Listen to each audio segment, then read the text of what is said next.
ఇట్లా కట్ చేస్తే ఈ పువ్వులు గింజలు వస్తున్నాయి, మళ్ళీ ఇదంతా అట్నే ఉంటుంది.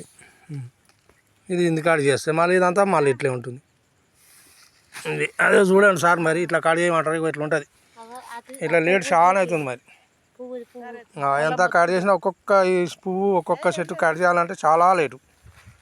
కింద మీద అంతా వచ్చింది పూత. అది గిట్లా గిట్లా కట్ చేసినా కూడా గీతిరిగా పువ్వు ఏరినా ఇట్లా ఉంటుంది. మళ్ళీ దోమ ఉన్నది. ఇలా దోమ కూడా బాగా వస్తుంది. మరి ఇట్లా కట్ చేస్తే చాలా లేట్ అవుతుంది, అయినా పువ్వు పోతలేదు. ఇంత పువ్వు ఉంటుంది. మళ్ళీ కింద పంగల పువ్వులు తెంపాలంటే మళ్ళీ చాలా లేటు. గిట్లా కట్ చేస్తే గంట గంట పోతుంది. గంట కట్ చేస్తే గింత ఉంటుంది చెట్టు. ఇక్కడ ఇంక దగ్గర కింద కట్ చేయరా, పువ్వు కట్ కట్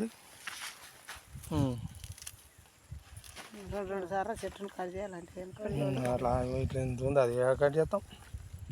మొత్తం కోస్తేనే బెస్ట్. ఇది గడ్డి వీకే ఆ గడ్డి పక్క కానీ ఆ చెట్లను